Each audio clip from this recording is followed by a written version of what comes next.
students, I hope you are all happy and ready to learn new things.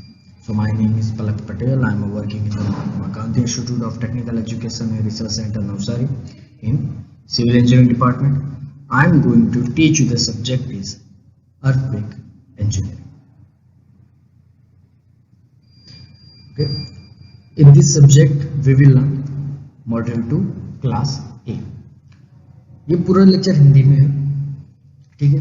Bilingual होगा, मतलब कुछ हिंदी में कुछ इंग्लिश में। हमारा पहला चैप्टर कंप्लीट हो चुका है, मॉड्यूल 1 कंप्लीट हो चुका है। ये मॉड्यूल 2 है जिसकी पहली क्लास आज से स्टार्ट हो रही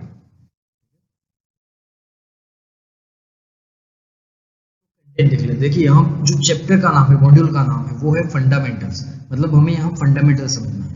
फर्स्ट चैप्टर था तो अर्थक्वेक बेसिक था, वहां हमने अर्थक्वेक का बेसिक समझा।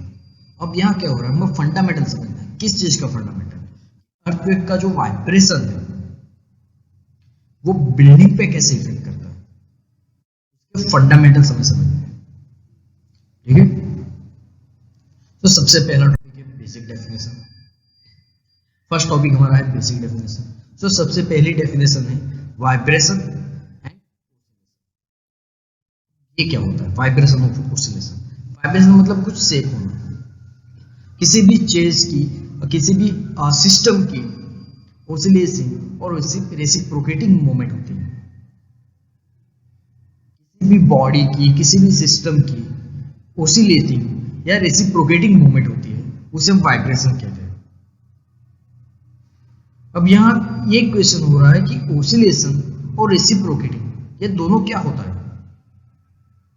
ऑसिलेशन का मतलब ये होता है कि एक पॉइंट, एक सिस्टम यहाँ एक पॉइंट पे है, वो वहां से मूव करके यहाँ पॉइंट पे गई, ठीक है, और वापस वहां से मूव होके इस पॉइंट पे आए, तो इस चीज को ऑसिलेशन कहते हैं। मतलब एक पॉइंट से शिफ्ट होके दूसरे पॉइंट पे और वापस पहले पॉइंट पे आए, और ये मूवमेंट चलता ही रहता है कुछ समय तक, कुछ टाइम तक ये मूवमेंट चलता रहता है, तो इसे ऑसिलेशन कहते हैं, ठीक है। अब ऑसिलेशन कैसे समझना हो तो आप पेंडुलम को समझ लो। पेंडुलम एक मूवमेंट से मूव होके दूसरे मूवमेंट पे आता है, एक मूवमेंट से मूव होके दूसरे मूवमेंट पे आता है, ठीक है। तो ये ऑसिलेशन होता है। अब जब ये ऑसिलेशन बहुत ही ज्यादा फास्ट हो और बहुत ही कम डिस्टेंस पे हो तो उसे वाइब्रेशन कहते हैं, ठीक है।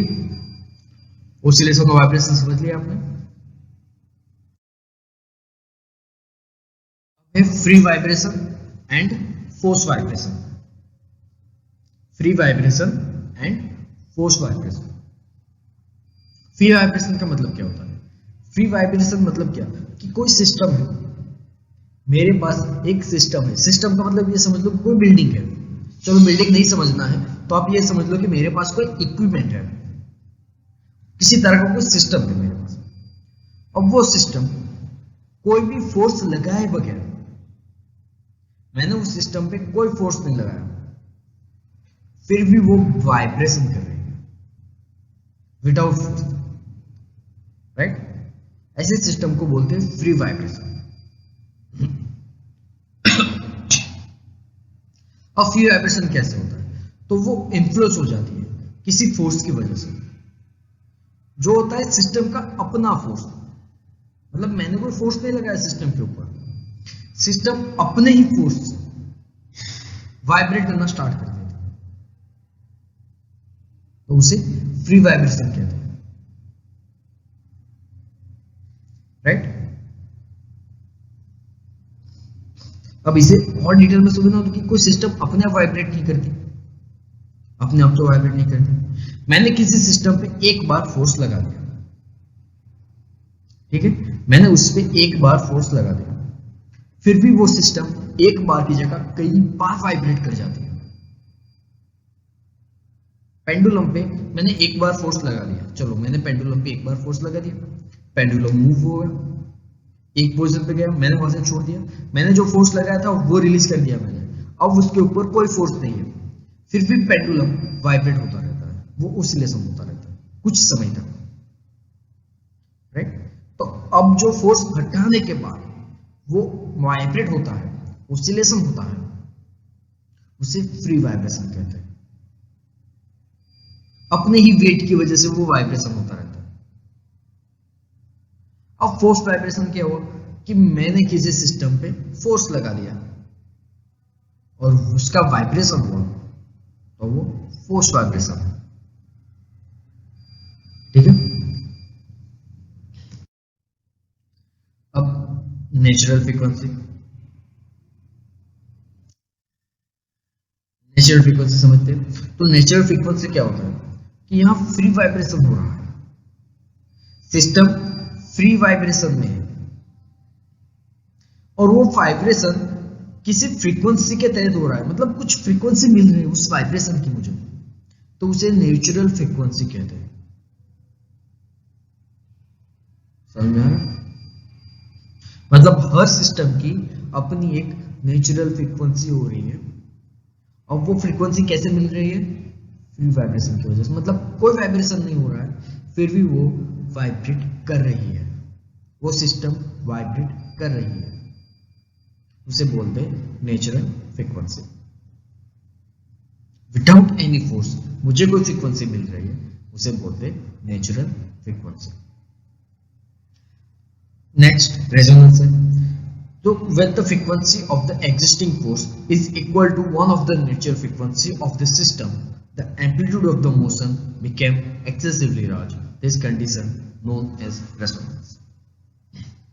अब रेजोनेंस और नेचुरल फ्रीक्वेंसी, इन दोनों का नाम एक सिंपल एक एग्जांपल से अंडरस्टैंड करने की कोशिश करते हैं। बहुत ही सिंपल एग्जांपल दे रहा हूँ, सॉरी गला थोड़ा खराब है। ओके, अब समझते हैं रेजोनेंस। मैंने बोला है कि एग्जांपल से समझते हैं, ठीक है। बहुत ही सिंपल एग्जांपल है। आपने कई बार टीवी पे या कहीं वीडियोस में देखा होगा कि आप अगर किसी तय फ्रीक्वेंसी पे सिंग करते हो, गाना गाते हो, तो वो जो आपके पास एक वाइन ग्लास होता है वो ब्रेक हो जाता है, राइट? ये रेजोनेंस और नेचुरल फ्रीक्वेंसी का बहुत इंपॉर्टेंट एग्जांपल है।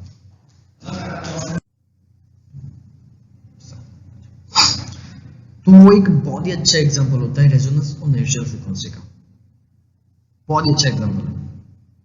अच्छा चलिए, वाइन ग्लास होता है, तो वाइन ग्लास के ना एक ग्लास की जो वो नेचुरल फ्रीक्वेंसी अपनी एक नेचुरल फ्रीक्वेंसी होती है, हर सिस्टम की होती है, हर चीज की होती है। आपके मोबाइल की भी एक नेचुरल फ्रीक्वेंसी होगी, आपके लैपटॉप की भी एक नेचुरल फ्रीक्वेंसी होगी, हर चीज की एक नेचुरल फ्रीक्वेंसी होती है। वैसे ही ग्लास की भी एक नेचुरल फ्रीक्वेंसी होती है। अब आप जब गाना गाते हो, जब आवाज निकालते हो, वो एक वाइब्रेशन, एक फ्रीक्वेंसी वहां से बाहर आती है। आपने ये महसूस भी किया होगा कि कई बार आप पब में गए हो, क्लब में गए हो, अगर अचानक जोर से गाना बजता है, वो डीजे अचानक आवाज बढ़ा देता है, तो आपके आसपास की जो चीजें होती है वो आपको लगता है वो वाइब्रेट हो रही है ना? तो ये चीज वहीं पे आती है कि आपकी जो साउंड की फ्रीक्वेंसी है वो उस ग्लास की फ्रीक्वेंसी के साथ मैच कर जाती है। ग्लास की नेचुरल फ्रीक्वेंसी के साथ आपके साउंड की फ्रीक्वेंसी मैच कर जाती है, तब वो रेजोनेंस होता है और वो एम्पलीट्यूड बहुत ज्यादा बढ़ जाता है। मतलब इस ग्लास का इतना एम्पलीट्यूड बढ़ जाता है वो ग्लास टूट जाता है। तो यही चीज है रेजोनेंस और नेचुरल फ्रीक्वेंसी का। बहुत ही सिंपल एग्जांपल है, ठीक है। चलिए, आई होप आपको समझ में आ गया कि आप सिग्नल से ग्लास कैसे तोड़ सकते हो, ठीक है। इस तरह से तोड़े जाता है ग्लास। आपकी नेचुरल फ्रीक्वेंसी, आपकी साउंड की एक फ्रीक्वेंसी आती है, वो फ्रीक्वेंसी जब ग्लास की नेचुरल फ्रीक्वेंसी से मैच कर जाती है तब ग्लास टूट जाता है, और ये होता है रेजोनेंस की वजह से, राइट। अब नेक्स्ट टॉपिक है डैम्पिंग। डैम्पिंग क्या होता है? हर चीज, मैंने बोला हर चीज की फ्रीक्वेंसी होती है, वो वाइब्रेट करता है। डैम्पिंग क्या करता है? उस मोशन को, उस वाइब्रेशन को कम करने की कोशिश करता है किसी भी तरह का। अगर वो कम कर रहा है तो वो डैम्पर की तरह काम कर रहा है। उस मोशन को, उस वाइब्रेशन को कम कर रहा है तो वो डैम्पर की तरह काम कर रहा है।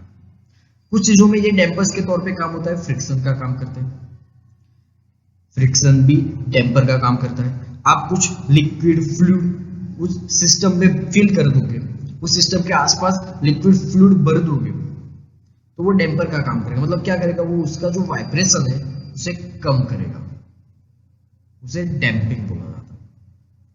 डैम्पिंग क्या करता है, वो रिड्यूस करता है किस चीज को, एम्पलीट्यूड ऑफ वाइब्रेशन, मतलब वाइब्रेशन का जो एम्पलीट्यूड है, वाइब्रेशन का जो डिस्प्लेसमेंट है, यूं समझो कि जो बहुत ज्यादा वाइब्रेट हो रही चीज है उसे रिड्यूस कर रहा है, राइट। अब ये काम कैसे करता है, तो डैम्पिंग में क्या होता है, जो एनर्जी होती है वाइब्रेशन की वो डिसिपेट कर जाती है, वो स्प्रेड हो जाती है एनर्जी, इस वजह से वाइब्रेशन कम हो जाता है, जो उसे हम डैम्पिंग बोलते हैं, राइट। स्ट्रक्चरल डायनामिक क्या है कि आप एक स्ट्रक्चर को स्टडी कर रहे हो, स्ट्रक्चर के रिस्पॉन्स को स्टडी कर रहे हो, उसे बोलते हैं स्ट्रक्चरल डायनामिक। मतलब आप किसी स्ट्रक्चर पे डायनेमिक एनालिसिस कर रहे हो, उसका स्ट्रक्चर का रिस्पॉन्स जानना है और आपके उसके ऊपर डायनेमिक एनालिसिस कर रहे हो, उसे बोला जाता है स्ट्रक्चरल डायनेमिक। अब ये डायनेमिक एनालिसिस कैसे होता है, सिविल इंजीनियर में सब स्ट्रक्चर की डिजाइन और एजम्पशन एक ही तरह का होता है कि आपके ऊपर जो स्ट्रक्चर के ऊपर लोड लग रहा है उसे आप स्टैटिक एज्यूम कर रहे हो। अर्थक्वेक का लोड डायनेमिक है, विंड लोड डायनेमिक है, लेकिन आप क्या कर रहे हो, उसे स्टैटिक एज्यूम कर रहे हो ना, आईएस कोड की वजह से, इंडियन स्टैंडर्ड कोड की वजह से, है ना। तो वो स्टैटिक लोड को एज्यूम करके हम उसकी डिजाइन करते हैं, उसे एनालिसिस करते हैं, तो इस चीज को स्ट्रक्चरल डायनेमिक्स बोला जाता है, ठीक है।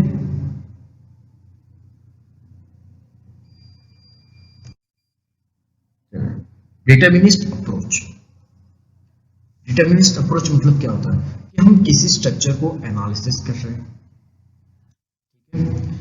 प्रिस्क्राइब डायनेमिक लोड को देकर, मतलब मैं किसी स्ट्रक्चर का रिस्पॉन्स एनालिसिस कर रहा हूं, लेकिन मैं उसके ऊपर प्रिस्क्राइब मतलब पहले से पता होने वाला डायनेमिक लोड लगा रहा हूं, जो आईएस कोड के अंदर दिया हुआ है। इंडियन स्टैंडर्ड कोड में हम क्या करते हैं, इंडियन स्टैंडर्ड कोड में हमें दिया हुआ है डायनेमिक लोड को प्रिस्क्राइब तरीके से, ठीक है। इंडियन स्टैंडर्ड कोड में दो तरह के एनालिसिस है, स्टैटिक और डायनेमिक। पहला जो स्टैटिक है, मतलब हम डायनेमिक लोड को स्टैटिक कर रहे हैं, यहाँ डिटरमिनिस्ट अप्रोच में क्या हो रहा है, हम डायनेमिक लोड ही ले रहे हैं लेकिन प्रिस्क्राइब मतलब पहले से पता होने वाला, ठीक है। मतलब पहले जो लोड लिया गया था उसी लोड के बेस पे हम स्ट्रक्चर को एनालिसिस कर रहे हैं, उसका रिस्पॉन्स निकाल रहे हैं, तो उसे डिटरमिनिस्ट अप्रोच कहा जाता है, राइट। और नॉन डिटरमिनिस्ट में क्या होता है कि हम एनालिसिस ही कर रहे हैं रिस्पॉन्स स्ट्रक्चर का, लेकिन यहाँ रैंडम डायनेमिक लोडिंग लिया जाता है, मतलब हम कुछ भी उठा लेते हैं डायनेमिक लोडिंग, कुछ भी रैंडमली, ठीक है। तो ये दो तरह के अप्रोच है हमारी एनालिसिस के, डिटरमिनिस्ट और नॉन डिटरमिनिस्ट। जब हम इंडियन स्टैंडर्ड कोड को फॉलो कर रहे हैं तब हम डिटरमिनिस्ट अप्रोच करें, क्योंकि इंडियन स्टैंडर्ड कोड में प्रिस्क्राइब डायनेमिक लोड दिया हुआ है, ओके। जब हम रैंडम ले लेते हैं जो आईएस कोड में नहीं दिया हुआ है, उस तरह की एनालिसिस करते हैं, तो वो नॉन डिटरमिनिस्ट अप्रोच हो जाती है, ठीक है। अब हमारे पास दो तरह के लोड होते हैं, स्टैटिक लोड और डायनेमिक लोड। इन दोनों की जरा फिलोसॉफी समझ लेते हैं, ठीक है। तो लोड दो तरह के आते हैं, स्टैटिक लोड, स्टैटिक मतलब एक जगह पे स्टेडी होने वाला, जिसमें किसी तरह का चेंजेस नहीं आता। मैं अगर ग्रेविटी लोड ले रहा हूं, मुझे सेल्फ वेट है, ठीक है, एक बीम का सेल्फ वेट में ले रहा हूं जो ग्रेविटी डायरेक्शन में लगता है, मतलब नीचे की तरफ लगता है, वो स्टैटिक है, वो चेंज ही नहीं होने वाला। लेकिन डायनेमिक में क्या होता है, उसका मैग्नीट्यूड भी चेंज होगा, उसके डायरेक्शन भी चेंज होगी, लोड का मैग्नीट्यूड भी चेंज होगा और लोड की डायरेक्शन भी चेंज होगी। जैसे आपका विंड लोड लिया, विंड लोड ऐसा थोड़ी ना कि एक जगह पे एक ही टाइम पे लगेगा, वो अपने टाइम के हिसाब से वेरी करेगा, तो वो डायनेमिक लोड हो जाता है। और हम एनालिसिस में क्या करते हैं, उस डायनेमिक लोड को स्टैटिक पे एज्यूम कर लेते हैं, ठीक है, और उसके बाद एनालिसिस और डिजाइन करते हैं। सिविल इंजीनियर इसी तरह से काम करता है।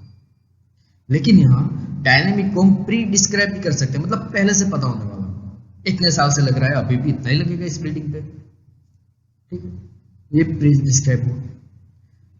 तो यहाँ डायनेमिक लोड के हमारे दो तरह के आते हैं, रैंडम और प्रिस्क्राइब। रैंडम कुछ भी उठा लो, कुछ भी उठा लो, और प्रिस्क्राइब मतलब पहले से पता होने वाला। अब प्रिस्क्राइब में क्या होता है, पीरियोडिक आता है। पीरियोडिक मतलब रिपीटेड, एक बार लग गया। पीरियोडिक मतलब एक बार लग गया, एक बार लोड अप्लाइड हो गया, उसके बाद वापस रिपीटेड वो लोड लगता रहता है पर्टिकुलर टाइम के हिसाब से, वो पीरियोडिक होते हैं।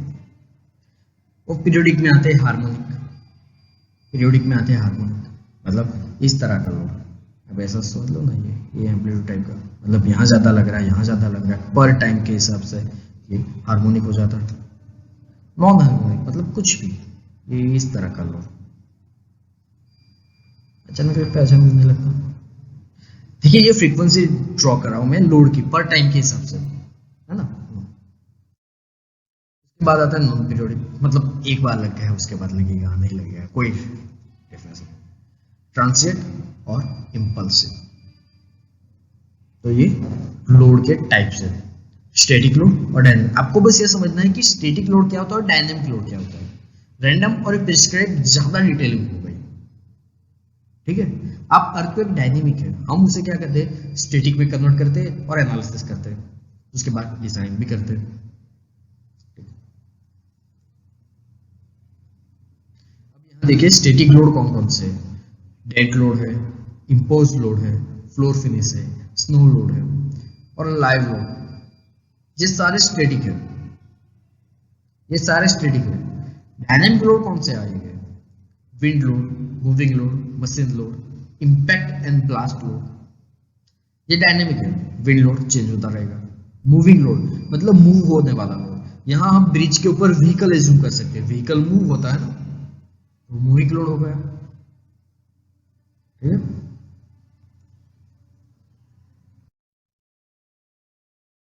डी एल्बर्ट प्रिंसिपल इंपॉर्टेंट है, जीटीयू में कई बार पूछा गया है डी एल्बर्ट प्रिंसिपल का, ठीक है। सिंपल माइनर चीज है, हमें न्यूटन के कुछ लॉ याद करने हैं, ठीक है। अब यहाँ डी एल्बर्ट प्रिंसिपल क्या कहता है, the body will be in the dynamic equilibrium. Equilibrium का मतलब क्या होता है, रिजल्टेंट फोर्स जीरो हो रहा है। आप बहुत ही बेसिक समझ सकते हो ये इक्विलिब्रियम का, तो ये समझ लो कि यहाँ एक पॉइंट है, इस पॉइंट पे एक फोर्स लग रहा है F1, इस पॉइंट पे दूसरा फोर्स लग रहा है F2। अब इन दोनों की वजह से इस पॉइंट पे रिजल्टेंट फोर्स हो गया, R हो गया जीरो, तो इसे बोलते हैं इक्विलिब्रियम कंडीशन, ठीक है। बहुत ही बेसिक कॉन्सेप्ट है। तो ये equilibrium condition under the action of external force, under the action of external force and inertia force of the body, मतलब बॉडी इक्विलिब्रियम कंडीशन में है, चाहे जितना भी फोर्स हो, एक्सटर्नल फोर्स हो या इंटरनल फोर्स हो, दोनों के बावजूद ये बॉडी इक्विलिब्रियम में है, ठीक है। एक हमने कॉन्सेप्ट एज्यूम कर लिया, मैंने क्या कि मैंने एक कॉन्सेप्ट एज्यूम कर लिया कि बॉडी जो है वो इक्विलिब्रियम में है, उस पर एक एक्सटर्नल फोर्स लग रहा है, दूसरा इंटरनल फोर्स लग रहा है।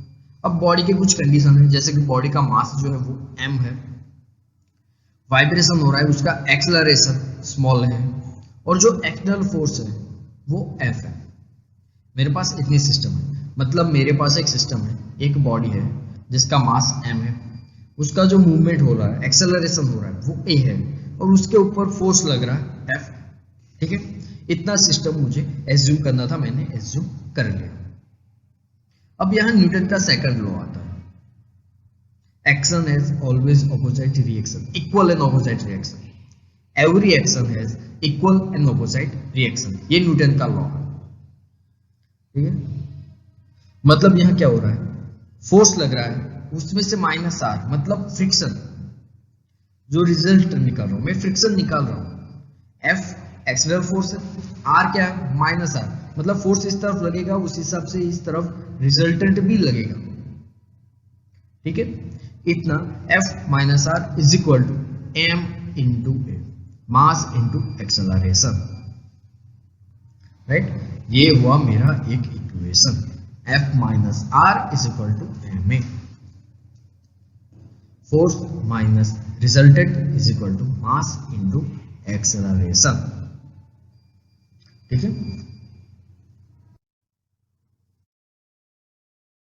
ये था डी एल्बर्ट प्रिंसिपल। अब हम समझते हैं डिग्री ऑफ फ्रीडम।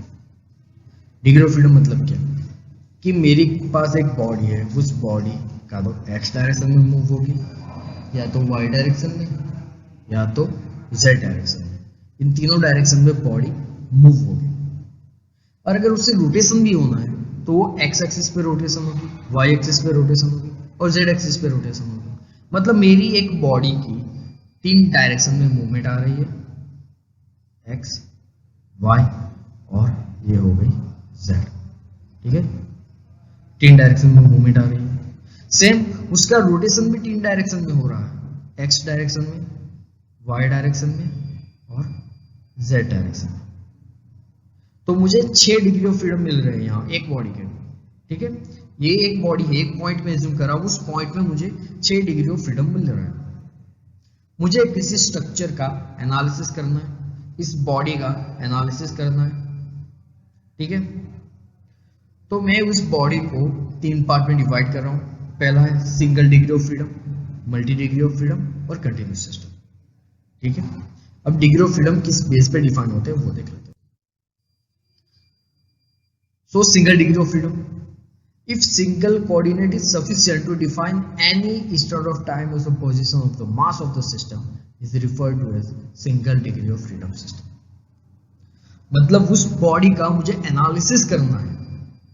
मैंने बताया पहले ही बॉडी के 6 डिग्री ऑफ फ्रीडम होते हैं, X, Y, Z as well as moment के, ठीक है, रोटेशन के 6 डिग्री ऑफ फ्रीडम होते हैं। अब मैं उस बॉडी को एनालिसिस करने वाला हूं, मुझे बस एक ही डायरेक्शन में एनालिसिस करना है, मुझे उसका सिर्फ एक ही कोऑर्डिनेट यूज कर रहा हूं मैं, तो उसे सिंगल डिग्री ऑफ फ्रीडम कहते हैं। मल्टीपल डिग्री ऑफ फ्रीडम क्या होता है कि मैं उसे एक से ज्यादा more than one independent coordinate का इस्तेमाल कर रहा हूं उसे एनालिसिस करने के लिए, उसे मल्टीपल डिग्री ऑफ फ्रीडम कहते हैं,